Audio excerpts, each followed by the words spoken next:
Ini kita masukin seperti ini. Set, masuk. Kamera boleh kemari. Jika kalau berhasil, speedometer akan seperti ini.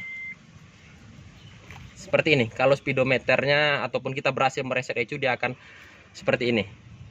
Semua indikator itu hidup.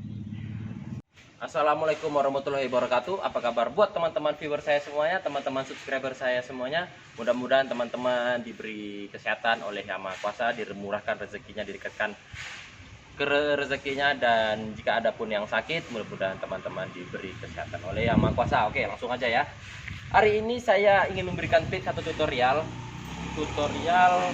masalah di ruang lingkup pengiritan BBM pada si Brio.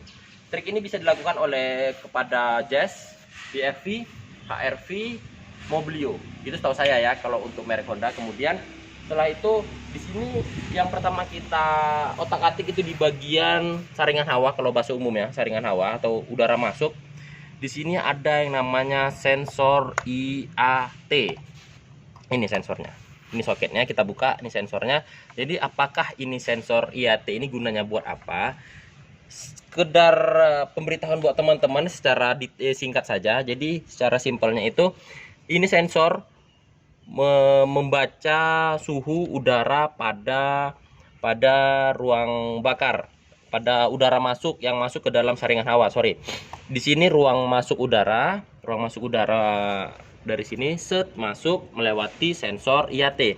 Sensor IAT ini akan mendeteksi udara sini masuk melalui intake manifold, udara hangat, panas atau dingin. Jadi ketika udara panas yang masuk dalam kondisi cuaca panas, udara panas yang masuk, si sensor ini akan memberitahu si ECU nih, si ECU, ayo ECU, ini udara panas nih yang masuk. Oke, kata si ECU. Kemudian si ECU akan memberikan perintah kepada si injektor untuk mengeluarkan BBM ataupun semburan injektornya itu akan lebih sedikit ketimbang udara dingin yang masuk. Kebalikannya, jika udara dingin yang masuk, si sensor akan memberitahukan si ECU bahwa udara yang masuk yang sekarang ini udaranya dingin. Udaranya dingin nih. Kemudian si ECU akan memberi perintah kepada si injektor untuk menyemburkan lebih banyak daripada udara panas. Udara panas akan memberikan setengah semburan, secara singkatnya setengah. Kemudian kalau udara dingin yang masuk, injektor akan menyemburkan lebih banyak daripada kalau udara panas yang masuk. Jadi singkatnya ini membaca untuk udara panas dan udara dingin.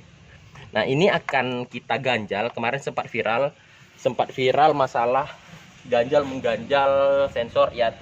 Kalau teman-teman kemarin sempat mengikuti soal ganjal mengganjal, di sini kita akan menggunakan karet tabung gas. Mungkin teman-teman yang suka bantu ibunya masak di dapur ataupun disuruh ganti gas, mungkin gak asing lagi dengan barang ini. Ini namanya karet gas ataupun apa ya, karena kalau kita beli gas selalu dapat ini nih, karena saya juga ngumpulin juga di rumah.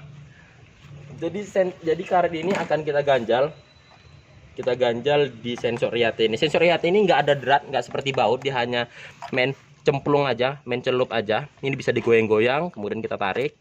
Nah, seperti ini ya. Ini kita masukin seperti ini, set, masuk.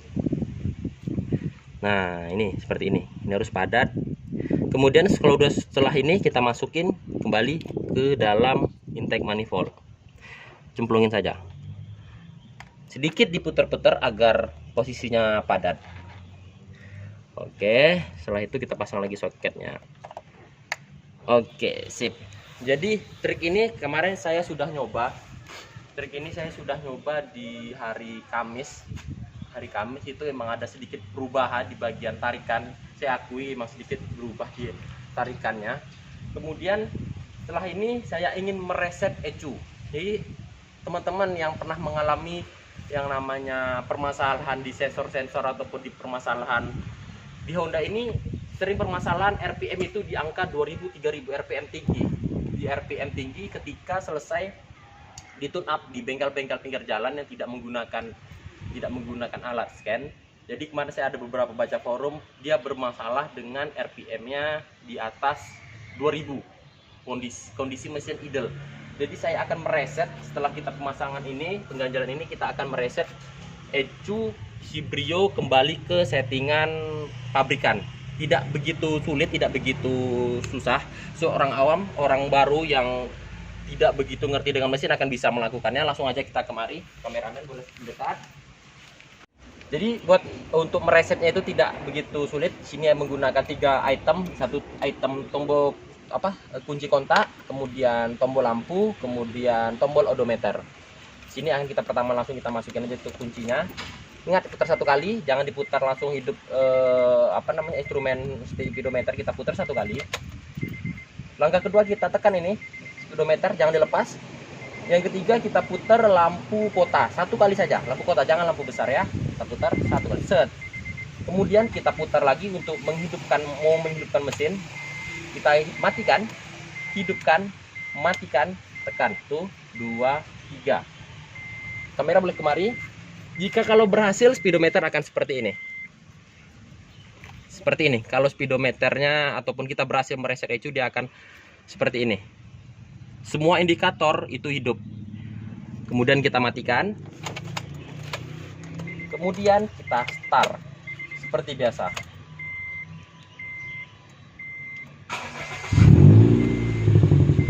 Oke, sensor-sensor tidak ada yang hidup. Boleh kemari mendekat. Sensor-sensor tidak ada yang hidup. Sensor tidak ada yang hidup. Kemudian di sini check engine juga tidak hidup. Berarti mereset ECU sudah berhasil kalau seperti ini. Jadi untuk permasalahan mengganjal tadi, mengganjal si sensor IAT itu, kalau misalkan ada kesalahan ataupun ada trouble, dia akan muncul sensor ataupun check engine di bagian speedometer. Kita cek aja average-nya berapa, average. Di sini saya konsumsi harian saya 13,4 karena saya menggunakan knalpot racing. Jadi di mana-mana kalau menggunakan knalpot racing itu agak sedikit lebih boros daripada knalpot standarnya. Oke, ini sudah berhasil untuk melakukan reset ECU. Apakah irit apa belum akan kita tes jalan. Langsung aja kita tes jalan. Oke, teman-teman, kita sudah di dalam mobil, sudah dalam perjalanan. Di sini konsumsi BBM di 25,6 km per liter. Di sini kondisi kondisi AC lagi nyala ya teman-teman ya. Kondisi jalan juga normal seperti biasa. Kondisi jalan normal seperti biasa. Ini sekarang cuaca sedikit agak panas di luar. Cuaca agak panas sedikit di luar. Ini antara jarak rumah saya ke jalan yang sekarang ini kurang lebih ada 10 kiloan. Kita akan membaca ketika sampai di rumah berapa per liternya yang muncul di indikator average di speedometer. Oke, langsung aja kita ke rumah, langsung aja kita lihat berapa konsumsinya. Oh, ini ya teman-teman semuanya ya. Ini konsumsi tadi sudah saya mereset ECU-nya, kemudian juga sudah mengganjel. Saya dapat di 24 km per liter. Ini kenapa 24? Seharusnya bisa lebih tinggi lagi kalau menggunakan knalpot standarnya si Brio, karena saya kondisinya sekarang lagi menggunakan knalpot racing, jadi setidaknya agak lebih boros daripada knalpot standarnya. Jadi buat teman-teman yang knalpotnya masih standar bawaan pabrik, kalau ingin irit bisa melakukan tips seperti ini. Misalkan melakukan tips seperti ini, yang pertama langkahnya mengganjal karet gas di sensor IAT yang ada di intake manifold ataupun saringan hawa. Sudah saya jelaskan tadi cara membuka dan cara masang. Kemudian untuk mereset ECU ke settingan pabrik itu menggunakan kunci kontak juga udah saya jelasin tadi. Dan kemudian untuk mengecek apakah benar tarikan apa enggak, kita reset dulu konsumsi BBM-nya ini. Di tombol ini ditahan 5 detik, kemudian dia akan mereset konsumsi BBM yang di sini. Kita bawa kurang lebih 10 km ataupun lebih, malah bagus. Itu akan keluar berapa sih konsumsi rata-rata dari perjalanan kita tadi. Saya sarankan kondisi mobil harus dalam keadaan bersih. Dalam artian bersih itu saringan hawa itu harus kita bersihkan dulu. Kalau bisa, kebetulan saringan hawa kemarin udah saya bersihkan Karena kan saringan hawa itu tempat keluar masuknya angin, jadi itu harus tidak boleh tersumbat oleh sama debu-debu. Jadi kita bersihkan dulu.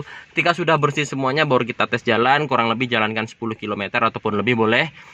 Lalu cek konsumsi BBM-nya berapa, dan berjalannya terus itu akan tampil rata-rata perjalanan kita, maupun yang per hari ataupun mobil yang harian, itu kan akan kelihatan rata-rata BBM-nya berapa. Mungkin sekian dulu vlog saya hari ini tentang tentang tips pada Brio tentang bagian konsumsi BBM. Mudah-mudahan tips ini bermanfaat buat teman-teman semuanya. Teman-teman semuanya bisa dicoba di rumah, tidak ada berbahaya, tidak menimbulkan trouble, tidak menimbulkan masalah. Mudah-mudahan video saya dapat berguna buat teman-teman subscriber, teman-teman viewer saya semua. Sampai jumpa di next video selanjutnya. See you next time. Bye bye.